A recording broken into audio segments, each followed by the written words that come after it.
Hello, this is New Mexico History in 10 Minutes, and I am Robert Martinez, State Historian of New Mexico. Padre Martinez of Taos is one of the most fascinating persons in New Mexico history, and one of my favorites. I'm a little biased. He happens to be my great, great, great, great, great, great uncle on my mom's side. But he's quite amazing. He lived in three periods of New Mexico history: the colonial period, the Mexican period, and the United States territorial period. Padre Martinez was born Antonio Jose Martin in Abiquiu, New Mexico in 1793 to Antonio Severino Martin and Maria Carmen Santisteban. They were New Mexicans, northern New Mexicans. She was from that same area. So was Antonio Severino. They started their family up there in the 1790s. And then they moved by the early 1800s to the Taos area, where Antonio Severino acquires a lot of land and a lot of political power. So by the time Antonio Jose is about 20 years old or so, he marries a local woman and they have a child. And then sadly, his wife dies. She passes away. So then Antonio goes around 1820 to Durango, Mexico to study to be a priest. He studies with the Jesuits down there, and he's infused with the spirit of revolution. Mexico is in the throes of gaining her independence from Spain, and so is New Mexico for that matter. So he leaves New Mexico, Antonio Jose Martin, and he returns to New Mexico, Padre Antonio Jose Martinez. And he is quite an amazing guy. He is an expert in canon law. He studies that in Durango. And when he comes to New Mexico, he realizes from his experiences that education is crucial to the survival and thriving of a community. And it just so happens that Mexico at this time is also wanting to implement public education throughout the new nation, including New Mexico. So it's a good situation for Padre Martinez. He brings the first printing press to New Mexico, and he focuses on literacy, reading and writing and speaking, because he knows that these are the keys to learning and to being educated. He also starts a seminary here for local men because he believes that local men should be educated and formed to be priests. Up to that point, typically they were from Spain or Mexico.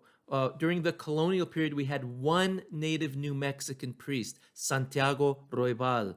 But generally speaking, they were from the outside. And Padre Martinez thought that local people should be the priests because they would understand the fascinating and esoteric culture that had evolved here throughout the centuries, including our folk Catholicism.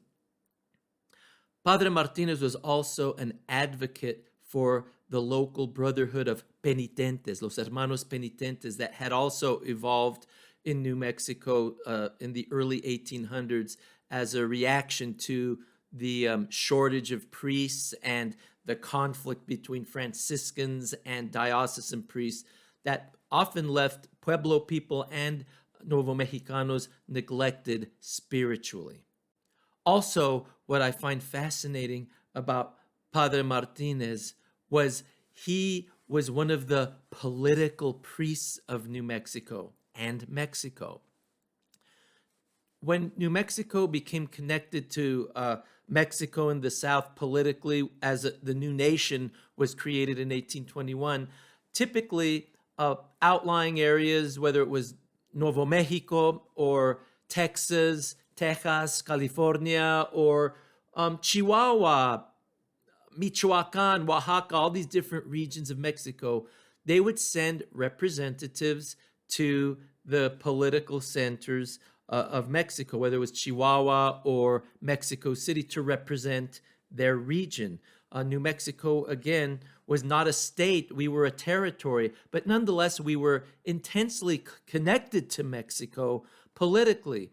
And it was during this time period that priests like Father Martinez and Father Rada, they would be political representatives of New Mexico to the federal government down south. So he operates in this world of politics and religion, which are blended to a point because Mexico had its roots in a system where monarchy and religion, Roman Catholicism, were heavily connected and in bed with each other. So this was a natural evolution, and he was also an advocate of the people, for the poor. He actually, in the 1830s, had challenged the Catholic Church's mandate that all Catholics must tithe 10% of their income to the church to support the priests. So he actually was able to work and convince the church hierarchy to give the New Mexicans a dispensation that they didn't have to tithe to get sacraments. In other words, they could have their babies baptized, or their children could be married, or they could go to confession, receive the last rites without having to pay for them. We had a barter economy here for the most part, so it's not like the New Mexicans wouldn't contribute. They would, but usually it was giving an animal or some crops, something like that, animal skins, animal hides to pay the priests to help them along. But generally speaking, he advocated for the poor and was a very highly intelligent and thoughtful person. Now, what's interesting when we get into the late Mexican period, what I find fascinating about Father Martinez is when there's a clash with the Americans, when the Americans invade New Mexico and invade Mexico in 1846, there's resistance, as you can imagine. The people here, the Mexican people, are fighting for their country, the country of Mexico. They're fighting for their lands, for their families, for their communities. And at one point in Taos, American soldiers start to capture Pueblo and Nuevo Mexicano fighters, soldiers, and they threaten to execute them as traitors against the United States. Padre Martinez gets wind of this, and he actually writes a letter to the American officials, and he challenges that. He says, you cannot do this. This is illegal. They're not traitors. This is not the United States. This is Mexico. They are patriots. They're fighting for their country. They're fighting for their families and for their towns and villages, and you cannot execute them as traitors. So he put a stop to that, and it's kind of indicative of the kind of person he was. We'll see once New Mexico becomes part of the United States, he will once again become an advocate for New Mexicans.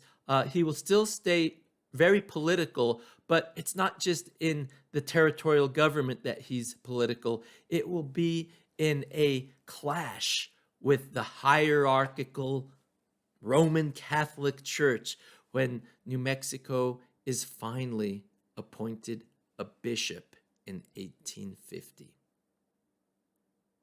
That's it for now. Thank you for joining me. I'll see you next time. Hasta luego. Bye.